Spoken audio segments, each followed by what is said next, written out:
जय हिंद दोस्तों। स्वागत है आपका अपने channel the Guru education point में। और आज हम लोग पढ़ने जा रहे हैं कक्षा 10वीं के विज्ञान के अध्याय 4 में कार्बन एवं इसके यौगिक, जिसमें एक बहुत ही महत्वपूर्ण टॉपिक है साबुनीकरण और एस्टरीकरण। और इस टॉपिक से एग्ज़ाम में अक्सर सवाल आते हैं और 5 अंक का आता सवाल क्या होता है कि साबुनीकरण क्या है या एस्टरीकरण क्या है, दोनों में क्या अंतर है या ये दोनों कैसे अलग अलग हैं। तो जैसा कि देखिए कक्षा 10वीं का एक सवाल आया हुआ है, ये सवाल एग्ज़ाम का सवालात हैं। देखते हैं इसको कैसे हल करना है। क्वेश्चन है कि साबुनीकरण क्या है और यह एस्टरीकरण से किस प्रकार भिन्न है। क्वेश्चन है साबुनीकरण क्या है और यह एस्टरीकरण से किस प्रकार भिन्न है। देखते हैं तो इसको उत्तर कैसे लिखना है। उत्तर लिखने के लिए हमको पहले जानना पड़ेगा कि साबुनीकरण क्या है और एस्टरीकरण क्या है। फिर हम दोनों के बारे में लिखेंगे और दोनों में जो अंतर है वो लिख देंगे। चलिए देखते हैं हम लोग। तो पहले है एस्टरीकरण। क्या है एस्टरीकरण?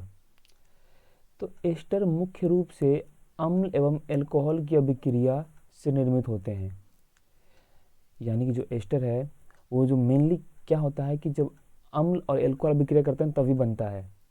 एथेनोइक अम्ल किसी अम्ल उत्प्रेरक की उस पद्धति में परिशुद्ध एथेनॉल से विक्रिया करके एस्टर बनाते हैं। जैसे इधर देखिए, इसका एग्जांपल देखिए, एथेनोइक अम्ल जब इसने एथेनॉल से किसी अम्ल उत्प्रेरक की उपस्थिति में जब विक्रिया किया तो क्या बन गया? एस्टर बन गया। क्या बन गया? एस्टर। फिर से सुनिए कि जब एथेनोइक अम्ल किसी अम्ल की उपस्थिति में एथेनॉल से विक्रिया करता है तो एस्टर का निर्माण होता है और इस प्रक्रिया को एस्टरीकरण कहते हैं।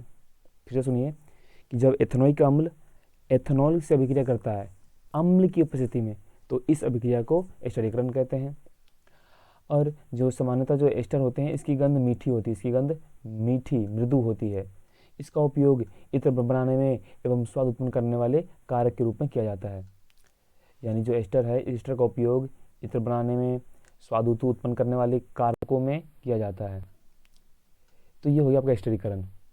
अब इससे आगे देखते हैं। जब एस्टर बन गया हमारा तो एक क्षार है सोडियम हाइड्रोक्साइड से अभिक्रिया द्वारा, जो कि एक क्षार है, एस्टर पुनः एल्कोहल एवं कार्बोक्सिलिक अम्ल का सोडियम लवण बनाता है। इस अभिक्रिया को साबुनीकरण कहते हैं, क्योंकि इसमें साबुन का निर्माण होता है या साबुन तैयार किया जाता है। साबुन क्या है? साबुन दीर्घ श्रृंखला वाले कार्बोक्सिलिक अम्लों का सोडियम अथवा पोटेशियम लवण होते हैं। अब देखते हैं, एस्टर बन गया हमारे पास। अब एस्टर क्या करता है? जो एस्टर है वो किसी क्षार जैसे सोडियम हाइड्रोक्साइड की उपस्थिति में अभिक्रिया करके पुनः ये जो पहले था कार्बोक्सिलिक अम्ल और एल्कोहल में टूट जाता है। इसी अभिक्रिया को साबुनीकरण कहते हैं। क्यों? क्योंकि इसमें साबुन का निर्माण होता है या इसी अभिक्रिया से साबुन तैयार किया जाता है, इसलिए इसे साबुनीकरण कहते हैं। और साबुन क्या होता है? साबुन एक दीर्घ श्रृंखला वाले कार्बोक्सिलिक अम्लों का सोडियम लवण होता है। जैसे यहाँ देख पा रहे होंगे आप लोग कि ये एस्टर था, इसने किसी क्षार की उपस्थिति में अभिक्रिया किया और टूट के एल्कोहल और अम्ल में टूट गया। ये क्या है? एल्कोहल। एल्कोहल प्लस अम्ल। अम्ल कौन सा? कार्बोक्सिलिक अम्ल। अध्ययन सुनिए, एस्टरीकरण क्या था कि जब एथेनोइक अम्ल और एल्कोहल अम्ल की उपस्थिति में अभिक्रिया करके एस्टर बनाते हैं, उस अभिक्रिया को बोलते हैं एस्टरीकरण। अब इसका उल्टा, जब एस्टर किसी क्षार की उपस्थिति में टूटकर पुनः कार्बोक्सिलिक अम्ल और एल्कोहल बनाता है, उस प्रक्रिया को साबुनीकरण कहते हैं। कोई दिक्कत यहाँ तक? चलिए, अब हमको समझ में तो आ गया कि ये होता क्या है, एस्टरीकरण और साबुनीकरण। अब एग्जाम में इसको लिखना, सवाल कैसे लिखना है अब देखते हैं। तो एग्जाम में लिखने के लिए आपको क्या करना पड़ेगा? जैसे आप सवाल क्वेश्चन था कि साबुनीकरण क्या है और यह एस्टरीकरण से किस प्रकार अलग है, तो हम पहले क्या करेंगे? साबुनीकरण के बारे में लिख देंगे कि एस्टर अम्ल या क्षारक की उपस्थिति में अभिक्रिया करके पुनः कार्बोक्सिलिक अम्ल एवं एल्कोहल बनाता है, इस अभिक्रिया को साबुनीकरण कहते हैं। इस क्रिया का उपयोग सामान्य में किया जाता है।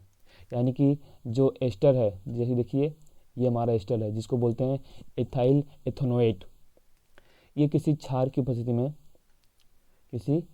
उपस्थिति में अभिक्रिया करके एथेनोइक अम्ल और एल्कोहल बनाता है। इस प्रक्रिया को साबुनीकरण कहते हैं।